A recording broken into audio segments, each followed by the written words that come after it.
আলহামদুলিল্লাহ রাব্বিল আলামিন ওয়াসসালাতু ওয়াসসালামু আলা রাসূলিহিল কারীম ওয়া আলা আলিহি ওয়া সাহবিহি আজমাইন।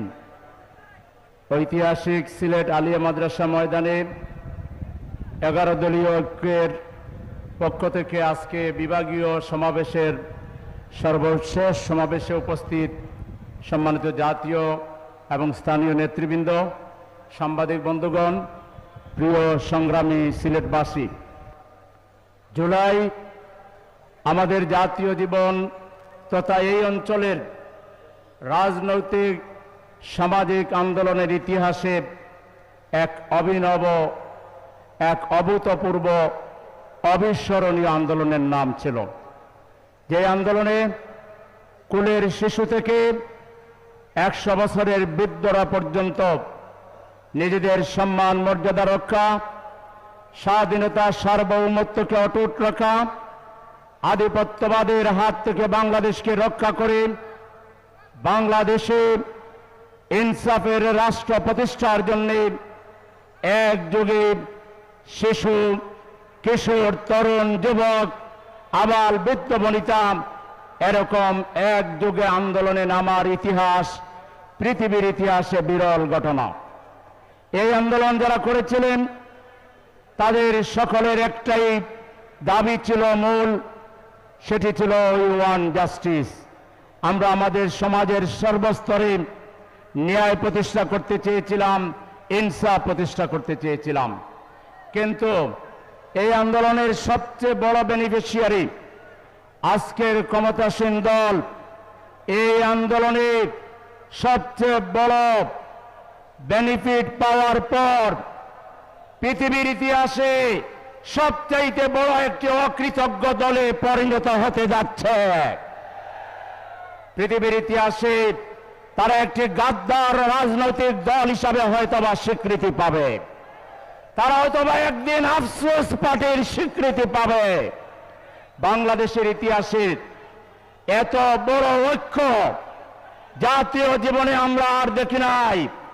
এই ঐক্যকে বিভাজিত করে একতরফা ভাবে পুরাতন ফ্যাসিবাদকে আঁকড়ে ধরার লক্ষ্যে দুর্নীতি, ঘুষ, অপরাজনীতিকে আঁকড়ে ধরার লক্ষ্যে এবং কোন বিশেষ মহলের কাছে দাসখত দিয়ে তাদের সমর্থন আদায় করে ভোটে পাস করার কোন গোপন ষড়যন্ত্র হয়েছে কিনা জাতি বিএনপির কাছে সেটি জানতে চায়। আজকে আপনারা বলেন ওয়াদা লঙ্ঘন করলে ওয়াদা লঙ্ঘনকারী সে দিনদার নয়, সে বেদিন। এটা তো ভোটের সময় হাদিস শোনাইলেন। আপনাদের ইশতেহারের 1 নম্বরে আছে আপনারা পাশ করলেন সংবিধান সংস্কার পরিষদ গঠন করবেন। আপনারা বলেন 51% লোক আপনাদেরকে ভোট দিয়েছে, তো তারা তো আপনাদের এই দফাকেও ভোট দিয়েছে। তাইলে জাতির সাথে বেঈমানি করে এখন সংস্কারের পরিবর্তে সংশোধনের কথা বলে জাতিকে জাতির সাথে কেন প্রতারণা করছেন? আপনারা তো পৃথিবীর বাংলাদেশের সবচাইতে বড় প্রতারক শক্তি হতে চলেছেন। সংগ্রামী ভাইরা আমার, বিএনপি সবই করবে। বিএনপির একটা চরিত্র হলো ওরা গোলা পানিতে, স্বচ্ছ পানি তারা পছন্দ করে না, গোলা পানি খেতে চায়। এক সময় কেয়ারটেকারের কথা বলা হলে বলেছিল শিশু আর পাগল ছাড়া কেয়ারটেকার নাই। এখন বিএনপি সবচেয়ে ভালো কেয়ারটেকার বোঝে। কিছুদিন আগে আমরা বলেছিলাম এই চুপ্পু সাহেবকে রাখবেন না, আপনাদের জন্য, দেশের জন্য 12টা বাজবে।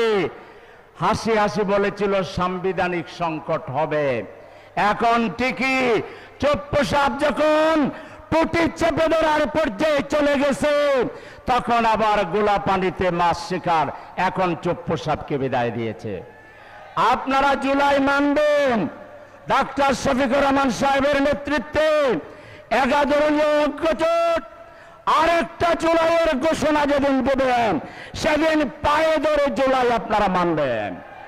জুলাই আপনাদেরকে মানতেই হবে, আর না হলে 100 বছরের জন্য বাংলাদেশের রাজনীতি থেকে আপনাদেরকে অ্যাবান্ডেড ঘোষণা করা হবে। এই দেশের রাজনীতিতে আপনারা স্থান পাবেন না। সংগ্রামী সিলেটবাসী, আন্দোলন সংগ্রামের অন্যতম সূতিকাগার সিলেট। আরেকটা জুলাইয়ের ডাক যদি ডাক্তার শফিকুর রহমান খুলনার জনসভায় বলেছেন, আরেকটা অনিবার্য বিপ্লবের ডাক তিনি দিতে পারেন। সেই ডাক দিলে সিলেটের নাগরিক হিসাবে সারা বাংলাদেশের মধ্যে সিলেটে এই আন্দোলনকে সফল করার জন্য সবাইকে নিয়ে রাজপথে আসতে আপনারা তৈরি আছেন? কারা কারা তৈরি আছেন একটু হাত তুলে দেখান। ইনশাআল্লাহ স্লোগান পরিষ্কার, সবাই একসাথে স্লোগান ধরব। আবু সাইদ মুক্ত, শেষ হয়নি যুদ্ধ, আপোষ না সংগ্রাম, সংগ্রাম সংগ্রাম সংগ্রাম চলবে আমাদের আন্দোলনের দাবি আদায় না হওয়া পর্যন্ত। সবাইকে সংগ্রামী সালাম এবং শুভেচ্ছা জানিয়ে আমার কথা এখানে শেষ করছি। খোদা হাফেজ।